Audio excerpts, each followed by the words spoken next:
Africa Cup of Nations qualifying for the 2021 edition of the tournament has officially begun, and of course, the defending runners-up, unfortunately, weren't winners of the 2019 edition. Senegal kick off their qualifying campaign today, taking on Congo. Now, Sadio Mané, Crépin Diatta, and Idrissa Gana Gueye were all, game time decisions in terms of whether they would play or not. They all were able to train with the team, and thankfully, all three of them were able to play in this game, and it made the difference. Goals coming very, very early on from, of course, the striker Habib Diallo.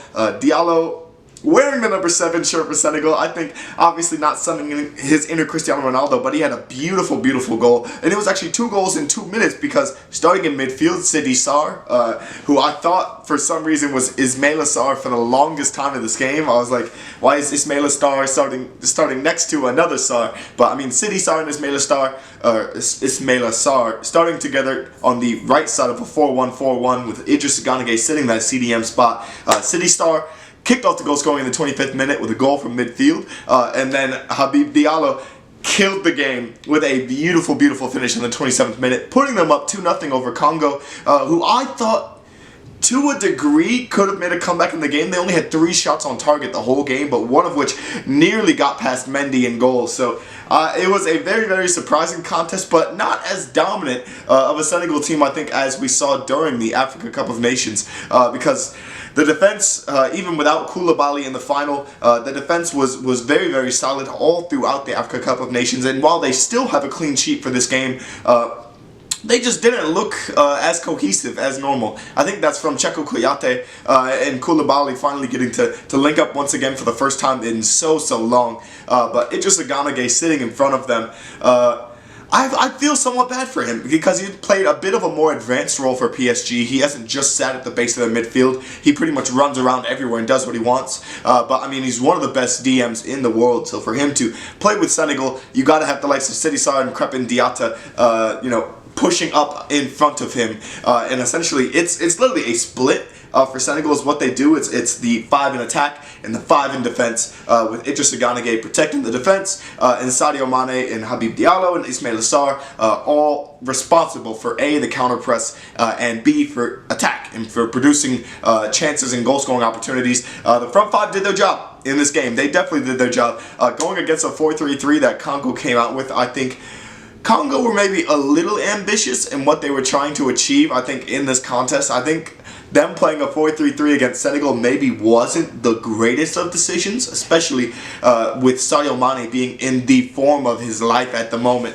But him and Habib Diallo did an absolute madness in this game for Senegal, giving them their first 3 points. I believe Guinea as well is in this group, so they also got 3 points in their first contest. But obviously, I really like the timing, I think, of this international break. I talked about it a bit in the Nigeria video against Benin, but eventually, the 2021 Africa Cup of Nations, which will take place in Cameroon, will help decide, essentially, what teams are going to go into 2022 Qatar with some momentum, because the 2022 World Cup qualifying is different than the 2021 Africa Cup of Nations qualifying. So they're 2 completely separate entities, but I think these types of international breaks help teams sort of get in tune with what will eventually happen for the 2022 World Cup in Qatar, where they'll essentially have to start. I believe it's in late October and it goes all the way to December. It's the month-long celebration of football, but because in Qatar it's so hot during the summer, it'll happen during the fall months of November and December, or what is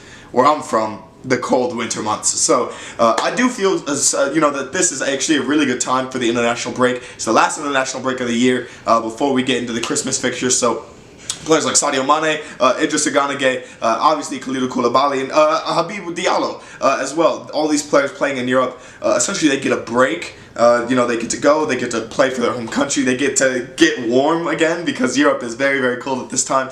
They just get a break away from the competition. They get to, relax and enjoy their time back in Africa and competing for their national team. Now, obviously, for some of these players, it kind of still hurts a little bit because obviously, the Africa Cup of Nations maybe is still fresh for Senegal. I mean, losing to Algeria in the final is a pain, but kicking off your campaign for the 2021 qualifying with a victory is always a bright sort of cleaning of the slate for the squad. And I think Senegal did exactly that in this game. They managed 8 shots on target, 3 of which came from Diallo, 1 of which came from Ismaila Sarr, and I think the other 2 from Sidi Sarr and Sadio Mané. So if I did my math correctly there. But I mean, it was a very, very good game for Senegal in general. The defense was pretty solid. They did have some issues, I think, with the left back. I think it's Racine Colli is his name. But then they also got a lot of good subs in. So obviously Mbaye Niang come in, Diad Hiru came in, and then Theob, or just Theob or Theob. They all got in for Senegal. Were able to come in, were able to immediately, help a turnover and freshen up the squad a little bit, which is something Senegal sorely needed in this game. But yeah, Senegal with the victory in their first AFCON 2021 qualifying contest. Obviously, the Coupe d'Afrique is a